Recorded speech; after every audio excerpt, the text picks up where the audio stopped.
মিছিলে গেলে পাওয়া যাচ্ছে ৫,০০০ আর ব্যানার ধরলে ৮,০০০ টাকা। প্রশ্ন হলো এই টাকা আসছে কোথা থেকে, কে দিচ্ছে এই টাকা, আর নিষিদ্ধ দল কিভাবে বারবার এমন ঝটিকা মিছিল করছে জানলে আপনার চোখ কপালে উঠবে। রাজধানীর রাস্তায় এখন প্রায় দেখা যাচ্ছে এক অদ্ভুত ধরনের প্রতিবাদ, ঝটিকা মিছিল। মানে হঠাৎ করে ৩০-৪০ জন মানুষ হাজির হয়, ব্যানার তোলে, জোরে স্লোগান দেয়, জয় বাংলা বলে, আওয়ামী লীগ ছাড়া নির্বাচন হতে দেবে না। তারপর ১ মিনিটের মধ্যেই সবাই গায়েব, পুলিশ পৌঁছাতে না পৌঁছাতেই রাস্তা ফাঁকা হয়ে যায়। এই কৌশল এখন বেশ জনপ্রিয় হয়ে উঠেছে নিষিদ্ধ দল ও তাদের সমর্থকদের মধ্যে। শুনতে সিনেমার মতো লাগলেও এটা কিন্তু বাস্তব। ২০২৪ শেখ হাসিনা সরকার ক্ষমতাচ্যুত হওয়ার পর অন্তর্বর্তী সরকার দায়িত্ব নেয়। এরপর ২০২৫ সালের মে মাসে আওয়ামী লীগের সব রাজনৈতিক কার্যক্রম নিষিদ্ধ ঘোষণা করা হয়। ব্রেকিং নিউজ, আরও একটি নতুন নিউজে আপনাদেরকে স্বাগতম। দর্শক, বর্তমান বাংলাদেশের রাজনৈতিক অঙ্গনে বাংলাদেশের রাজনৈতিক সর্বশেষ যেই পরিস্থিতি তৈরি হয়েছে তারই বেশ কিছু আপডেট, তারই আলোকে বেশ কিছু নিউজ নিয়ে আমরা হাজির হয়েছি। দর্শক, মূল ভিডিওতে চলে যাওয়ার আগে আপনাকে অনুরোধ করব, আমাদের চ্যানেলে যদি আপনি নতুন হয়ে থাকেন তাহলে সাবস্ক্রাইব করে পাশে থাকা বেল আইকনটিতে অল দিয়ে রাখুন।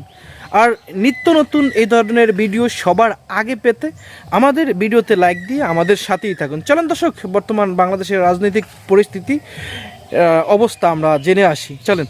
মিছিলে গেলে পাওয়া যাচ্ছে ৫,০০০ আর ব্যানার ধরলে ৮,০০০ টাকা। প্রশ্ন হলো এই টাকা আসছে কোথা থেকে, কে দিচ্ছে এই টাকা, আর নিষিদ্ধ দল কিভাবে বারবার এমন ঝটিকা মিছিল করছে জানলে আপনার চোখ কপালে উঠবে। রাজধানীর রাস্তায় এখন প্রায় দেখা যাচ্ছে এক অদ্ভুত ধরনের প্রতিবাদ, ঝটিকা মিছিল। মানে হঠাৎ করে ৩০-৪০ জন মানুষ হাজির হয়, ব্যানার তোলে, জোরে স্লোগান দেয়, জয় বাংলা বলে, আওয়ামী লীগ ছাড়া নির্বাচন হতে দেবে না। তারপর ১ মিনিটের মধ্যেই সবাই গায়েব, পুলিশ পৌঁছাতে না পৌঁছাতেই রাস্তা ফাঁকা হয়ে যায়। এই কৌশল এখন বেশ জনপ্রিয় হয়ে উঠেছে নিষিদ্ধ দল ও তাদের সমর্থকদের মধ্যে। শুনতে সিনেমার মতো লাগলেও এটা কিন্তু বাস্তব। ২০২৪ শেখ হাসিনা সরকার ক্ষমতাচ্যুত হওয়ার পর অন্তর্বর্তী সরকার দায়িত্ব নেয়। এরপর ২০২৫ সালের মে মাসে আওয়ামী লীগের সব রাজনৈতিক কার্যক্রম নিষিদ্ধ ঘোষণা করা হয়। অর্থাৎ দলটি এখন আনুষ্ঠানিকভাবে নিষিদ্ধ। কিন্তু নিষিদ্ধ ঘোষণার পরও রাজধানীর রাস্তায় এখনো তাদের সমর্থকদের দেখা যায় এই ঝটিকা মিছিলে অংশ নিতে। পুলিশের ভাষায় এটা কোনো সাধারণ রাজনৈতিক কর্মসূচি নয়, এটার মধ্যে আছে পরিকল্পিত উত্তেজনা সৃষ্টির চেষ্টা। এখন আসুন টাকার প্রসঙ্গে আসি। পুলিশের হাতে ধরা পড়া কয়েকজন কর্মী বলেছেন কেউ পেয়েছে ৫,০০০, কেউ বা ৮,০০০ টাকা পর্যন্ত। কেউ শুধু উপস্থিত থাকার জন্য পায় কম টাকা, যারা ব্যানার নিয়ে সামনে দাঁড়ায় তারা পায় বেশি। অর্থাৎ প্রতিবাদেরও এখন নির্দিষ্ট রেড লিস্ট তৈরি হয়ে গেছে। এই টাকা কোথা থেকে আসে সেটা নিয়েও তদন্ত চলছে। পুলিশের ধারণা কিছু প্রবাসী ও পুরনো রাজনৈতিক অর্থদাতার মাধ্যমে এই অর্থ দেশে ঢুকছে, যেটা এখন অনুসন্ধানে রয়েছে। ঢাকা মেট্রোপলিটন পুলিশের হিসাব অনুযায়ী গত ১০ মাসে এসব ঝটিকা মিছিল থেকে অন্তত ৩,৫০০ নেতাকর্মীকে গ্রেফতার করা হয়েছে। কেউ মিছিলে ধরা পড়েছে, কেউ আবার ভিডিও দেখে শনাক্ত হয়েছে। পুলিশ বলছে এই মিছিলগুলোর উদ্দেশ্য